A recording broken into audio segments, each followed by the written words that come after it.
approval of the minutes of the regular meeting of May 11th, 2022. Do we have a motion? I move to approve. Second? Second. All in favor? Aye. Opposed? Abstentions? None? Okay, motion passes. Number 3, we have a presentation of a Citizen Award plaque to Debbie Clancy, Norma Peterson, and Virginia Paulus. Is it Paulus? Yes. Okay. In recognition of the invaluable service which they have provided as administrative members of the Fairfield Juvenile Review Board since its inception. Their nomination for this award was made by Detective Beth Leach as acknowledgement for the time and hard work that these volunteers have given to the Fairfield youth community in effort to divert youth from the juvenile justice system. So, does anyone want to just step up and explain the Juvenile Review Board? I mean, I'm familiar with it, but I'm not sure all the commissioners are. Yeah. So, I'm Beth. In 2014, the courts, our juvenile court, tasked a lot of towns with developing a diversion program for minor offenses for people under 18, to pretty much not clog up the courts with the minor stuff, and to put the responsibility back on the community to take care of their kids. So Debbie Clancy with the Rotary Club wanted to get involved with a community organization or community service. So Debbie really spearheaded this. Norma Peterson has law experience. She's served here on the commission. She's been a great partner to the Fairfield Police Department always. And Jenna Paulus from Park and Rec has the foundation with all the kids in town for so many years. She's done so much to give back to the youth community in this town. So these 3 volunteers have really been the muscle behind getting this program up and running in 2014. We've depended on a lot of other volunteers from around town. People have to either live in town or work in town to serve. We're all volunteers, other than me. And thank you for the chief for always supporting this very important program. The courts now have really put a lot of work onto this juvenile diversion program. They're diverting more and more cases, domestic violence, all the substance abuse issues. They're not taking them at court. Anyone really 12 and under, even if it's a very serious matter, bullying, threatening, it's all coming back to the juvenile diversion program. So we've changed with the times a little bit. We've cycled through a lot of other volunteers in town, but these 3 are really responsible for keeping this program up and running. We meet once a month right in this room. The child or the teen and parents sit on this stage and face about 30 community members. So it's kind of like the child is answering to the community for what they've done, vandalism, substance abuse in our schools. So it's a really great program. I think we've only had 2 kids reoffend since 2014, I keep track of numbers. And they're mostly minor offenses. The bigger stuff early on went to court. Now we're starting to handle more serious stuff, so we'll see how the recidivism issue develops. But really, we're so mental health heavy right now. We're diverting so many kids to mental health services. So this is a really important program.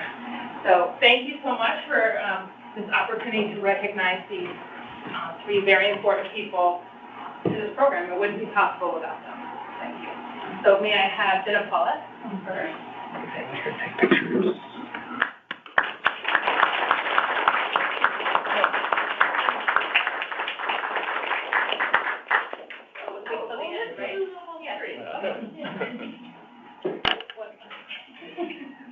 Keith's not listening. Yeah. Keith used to work the beaner for me. Oh. That's a great story. Oh, good. Deb Clancy, Deborah Clancy.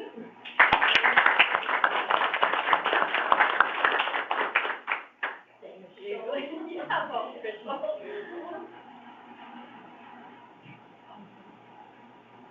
Thank you. And Norma Peterson.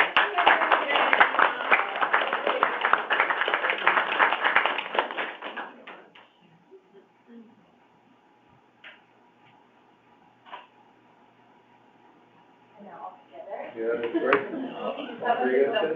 Together now.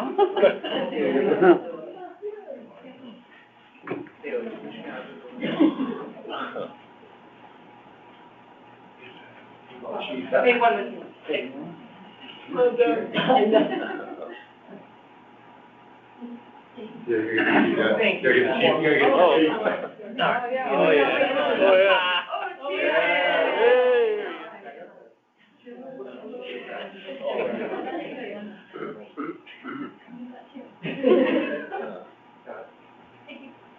Okay.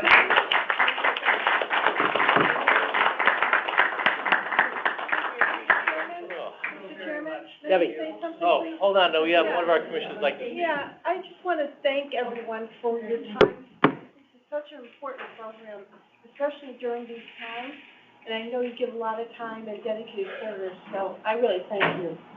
Thank you. Thank you. May I add something? Oh, we got another commissioner wants to speak. I'd just like, if I may, I've known Norma for 40 years, worked with her in the law business, and Debbie, we both live in Rotary, and I know how involved they are civically in our town in what they do, and I can only appreciate your being there to assist them, but you guys, it's just wonderful what you've done, and the time you spend is incredible. You're so selfless about your time. So just thank you so much. Thank you.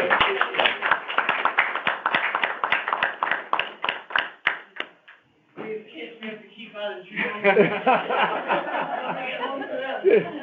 There's a kid on a bike downtown right now that needs you. Thank you so much. Thank you. Congratulations. Congratulations. Bye-bye. Take care. Thank you all so much. See ya. Bye-bye. Great job, Beth. Nice job. Yeah, thank you, As Beth. always. We're gonna celebrate. Whoop it up. Okay, So nobody comes in front of the board. old business, we don't seem to have any.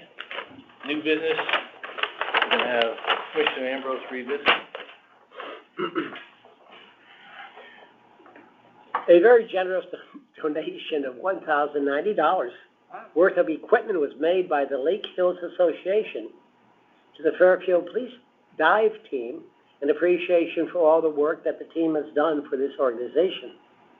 The donated items which are being shipped to Fairfield Police Headquarters include 3 diver alert markers, 4 Helicon 80-pound lift bags, closed circuit, with OPV, and 4 Defender Pro 100-foot safety spool, number 24 line, double end clips.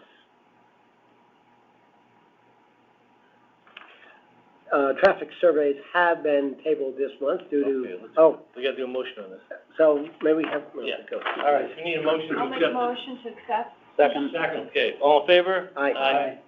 Opposed, none, okay, so, that's a great donation. Sure. Lake Hills Association.